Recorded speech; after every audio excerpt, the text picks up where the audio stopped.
அன்புள்ள கொன்றங்கி தனசேகர் யூடியூப் சேனலை பார்த்துக் கொண்டிருக்கும் அன்பர்களே, 2026 ஆண்டு குரு பயிற்சிக்கான பலன்களை எல்லாம் வரிசையாக ஜாதக ரீதியாக, அதுக்கப்புறம் ராசி ரீதியாக, அடுத்தடுத்து முக்கியமான கவனிக்க வேண்டிய விஷயங்கள், இப்படி ஒவ்வொரு வீடியோவும் நான் கொடுத்துட்டு வர்றேன். அந்த வகையில் மிக முக்கியமான ஒரு டாபிக். ஏன்னா இன்னைக்கு இருக்கிற நம்ம உலகம் தொழிலை நம்பி தான் நம்முடைய வருமானம், ஜீவனங்கள் எல்லாமே இருக்குது.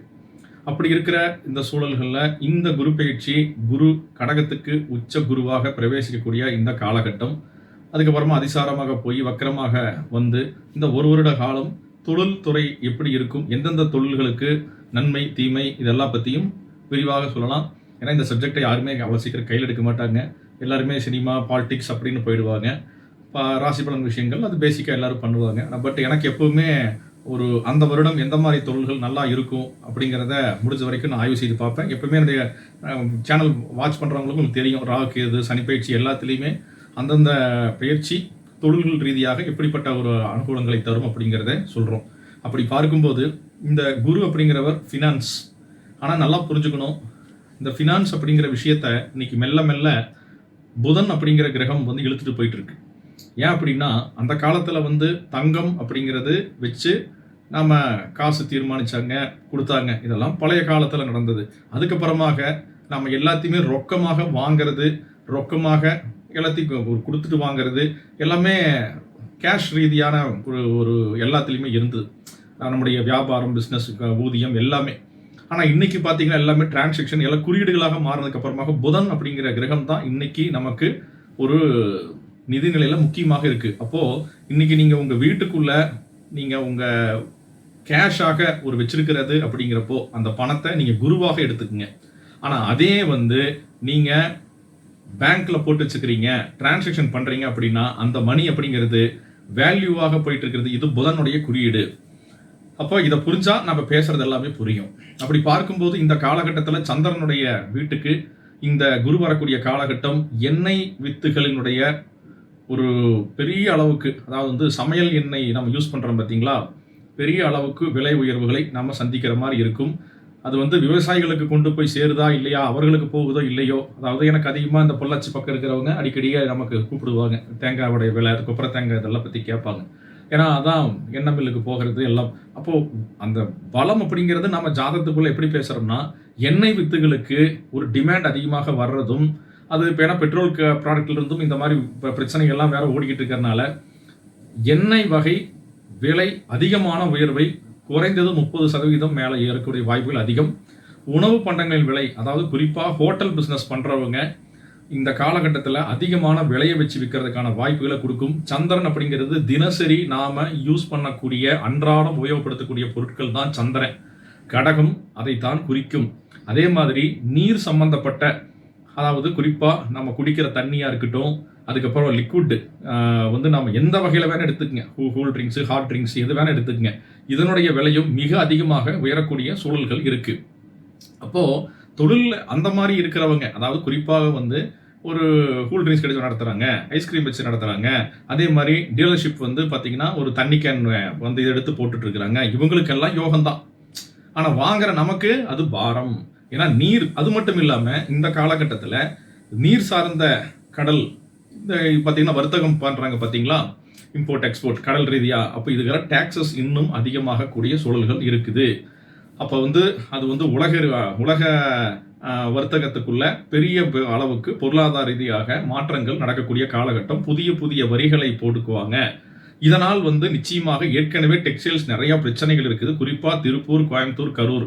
அப்போது இங்கே ஓரளவுக்காவது அஃபெக்ட் ஆகிடுமா, ஓரளவுக்காவது கொஞ்சம் மீண்டு வந்துடுவாங்களான்னு கேட்டிங்கன்னா தொழில் மீண்டு வரும். ஆனால் இங்கே ஃபினான்ஸ் ரொம்ப அதிகமான பிரச்சனை, வரி அதிகமாக போகிறது, அரசாங்கம் ஒத்துழைக்காத நிலைக்கு வரும் இந்த காலகட்டத்தில்.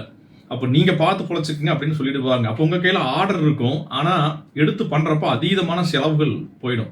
அப்போ காஸ்ட் கட்டிங் அப்படிங்கிற இடத்துக்கு போனால் மட்டும்தான் இந்த டெக்ஸ்டைல்ஸ் இருக்கக்கூடியவங்க ஒர்க் அவுட் ஆகுது. ஏன்னா சுக்கிரன் அப்படிங்கிறதா டெக்ஸ்டைல்ஸை தீர்மானம் பண்ணுறது. ஆனால் நமக்கு இந்த நீர் ராசிக்குள்ளே இந்த குரு பிரவேசிக்கக்கூடிய காலகட்டம், நம்ம கூட்ஸ் எல்லாமே பார்த்தீங்கன்னா நம்ம ஏர் அனுப்பிச்சோம்னா கண்டிப்பாக அதிகமான ஒரு டேக்ஸ் போட்டுருது. அதனால் அது அதிகமான பிரச்சனைகளும் இருக்குது. ஏன்னா லாபம் கிடைக்கிறது இல்லை முதலீட்டாளர்களுக்கு. அதனால் அவங்க வந்து கப்பல் வழி தான் வந்து அனுப்புவாங்க. ஏன்னா அதுதான் வந்து சி மோடு. அப்படி அனுப்புறப்போ அதில் இப்போ பிரச்சனை இருக்குதான்னு கேட்டிங்கன்னா, எடுக்கிற ஆர்டர்களோ அதுலெல்லாம் பிரச்சனை வராது.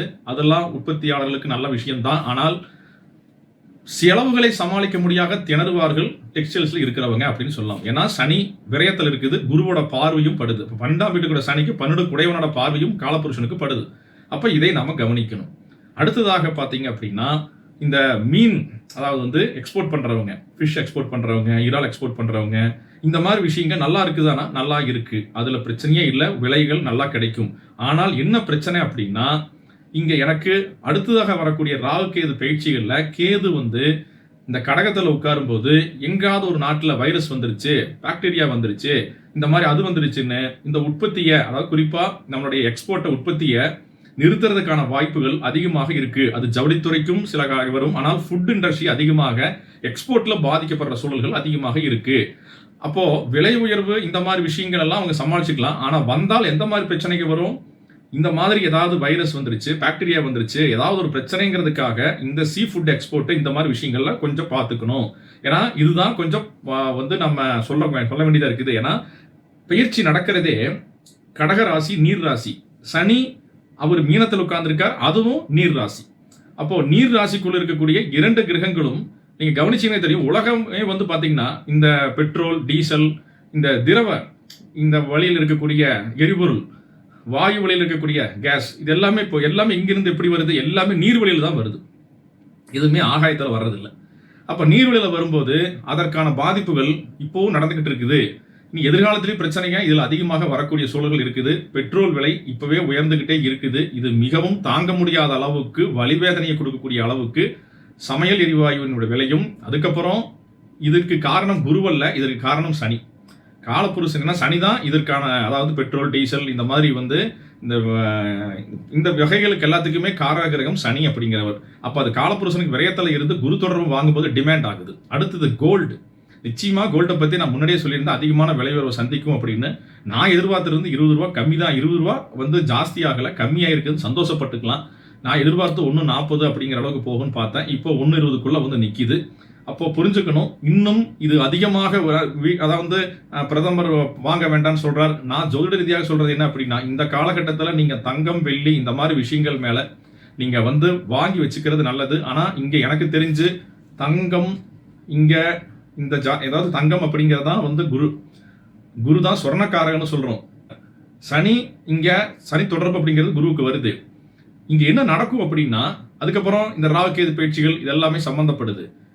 ஒரு விஷயத்தை ஒன்றும் புரிஞ்சுக்கலாம், அரசாங்கம் இந்த தங்கத்தை மதிப்பு இழக்க வைப்பதற்கான எல்லா வகைகளையும் உருவாக்கும். தங்க நகையை வச்சு கடன் வாங்குற விஷயங்களா இருக்கட்டும், இல்ல இந்த நாணயங்கள், பிஸ்கட்ஸ், இதுல எல்லாம் வந்து பல ரெஸ்ட்ரிக்ஷன் கொண்டு வர்றதுக்கு அதிகமான வாய்ப்புகள் இந்த ஒரு வருடத்துக்குள் இந்த இருக்குது அப்படிங்கிறத நான் சொல்லிடுறேன். இது வந்து வெயிட் பண்ணி பாருங்க. எனக்கு தெரிஞ்சு ஒவ்வொரு முறையும் குரு உச்சமாகக்கூடிய காலகட்டம் நிச்சயமாக தங்கத்தில் பெரிய ஏற்றத்தாழ்வுகள் வரக்கூடிய நிலையை நாம பார்க்கலாம். அடுத்ததாக வாங்கி வச்சுக்கிறது நல்லது. ஆனா இன்னைக்கு திடீர்னு கவர்மெண்ட் என்ன வேணாலும் சொல்லலாம், ஆனா எதிர்காலத்தில் நிச்சயமாக தங்கம், வெள்ளி தான் உங்களை காப்பாற்றும். அடுத்தது ஒவ்வொன்றா சொல்றேன். மெடிக்கல், மெடிசன்ஸ், இந்த ரெண்டுமே அது என்றைக்குமே வந்து ஒரு பெட்டராக இருக்கு. மெடிசன், அதாவது மெடிக்கல் ஃபீல்டு இருக்கிறவங்களும் சரி, மெடிசன்ஸ் ஃபீல்டு இருக்கிறவங்களும் சரி, இந்த காலகட்டம் நல்லா இருக்கு. அடுத்ததாக குறிப்பாக ஐடி சம்பந்தப்பட்ட துறை பாருங்க. இந்த குருவுக்கும் ஐடிக்கும் சம்பந்தம் இருக்குதா அப்படின்னு கேட்டீங்கன்னா ஓரளவுக்கு தான் இருக்குது. ஆனா குரு பயிற்சியோட ராகுவோட ஒரு கன்செப்ட் அப்படிங்கிறது வருது. இப்படி வரும் பொழுது பாத்தீங்க அப்படின்னா அதீதமான கடன் சுமையில் ஐடி ஊழியர்களும், அதீதமான கடன் சுமையில் அந்த நிறுவனங்களும் இனி அதிகமாக பாதிக்கும். இதனுடைய எதிரொலிப்பை ஷேர் மார்க்கெட்ல நீங்க பார்க்கலாம். இந்த காலகட்டத்தில் அதீதமான வேலை இழப்பை சந்திக்கக்கூடிய, அதாவது போன வருஷம் 25% வேலை இழப்புன்னா இந்த காலகட்டம் உங்களுக்கு 50% வேலை இழப்புகள் நடக்கும். இது ரொம்ப பெரிய ஒரு பிரச்சனை. நான் வந்து ஒரு வீடியோவை போட்டிருக்கிறேன். ஏஐ எப்படி ஆர்டிஃபிஷியல் இன்டெலிஜென்ஸ் இந்த பிரம்மாஸ்திரம் அப்படிங்கிற ஒரு கணக்கு பெரிய அளவுக்கு வேலை செய்யும்னு ஒரு வீடியோ போட்டிருக்கேன். அதையும் நீங்க பாருங்க. ஐடி துறை இந்த காலகட்டத்தில் பெரிய அளவுக்கு இல்லை. நீங்க உங்களுடைய இன்னோவேஷன், உங்களுடைய கிரியேட்டிவ் பவரை எந்த அளவுக்கு கொண்டு போறீங்களோ, இனி 2029க்கு மேல, ஏன்னா சனி நீசமாகி வெளியே வந்ததுக்கு அப்புறமா அந்த கம்பெனிக்காரன் உங்களை என்ன கேள்வி கேட்பான் அப்படின்னா, என் கம்பெனிக்கு நீ எப்படி சம்பாதிச்சு கொடுப்பேன்னு தான் கேள்வி கேட்பான். என் கம்பெனிக்கு வேலை செய்கிறதுக்கு ஆள் வேண்டாம்னு சொல்லுவோம். நீங்கள் ஆப் டெவலப்மெண்ட்டு இன்னும் நிறையா உங்களுக்குள்ள நிறைய விஷயம் இருக்குதுன்னா கிரியேட்டிவ் பவரை அதிகப்படுத்திக்கிட்டு இன்னோவேஷன் அப்படி இருக்கிறவங்க சக்ஸஸ் பண்ண முடியும். மற்றபடி இன்னைக்கு ஒரு நார்மலாக குரூப்பில் உட்காந்து ஒரு டீம் லீடர் வேலை சொல்லிட்டார் அப்படிங்கிறதுக்காக நீங்கள் வேலை பார்த்துட்டு இருக்கிறீங்கன்னா 2029க்கு மேல் உங்களுக்கு நிச்சயமாக வேலை இருப்பது ரொம்ப மிக கடினமான வேலையாகத்தான் இருக்கிறது. ஆனால் ஆர்டிஃபிஷியல் இன்டெலிஜென்ஸுக்குள்ள இப்போ உள்ள போய் சக்ஸஸ் பண்ணுறவங்களுக்கு நிச்சயமாக ஒரு நல்ல அமைப்புகள் இருக்குது. எனக்கு தெரிஞ்சு நிறைய பேர் சொல்றாங்க ஆர்டிஃபிஷியல் தாண்டி வரும். அப்படியே வந்தாலும் இதுக்குள்ளேயே தான் வருமே ஒழிய அடுத்த சுழற்சி வர்றதுக்கு 12 வருஷம் ஆகும். 12 வருஷம் சக்ஸஸ் பண்ணிக்கலாம். அதுக்குள்ள நிறைய பெருசாக சம்பாதிச்சு வச்சுக்கலாம். அப்போ ஆர்டிஃபிஷியல் இன்டெலிஜென்ஸ்க்குள்ள போறவங்க அடுத்த 12 வருடத்துக்கும் அவங்களுக்கு தான் யோகம் அப்படின்னு சொல்லிக்கலாம்.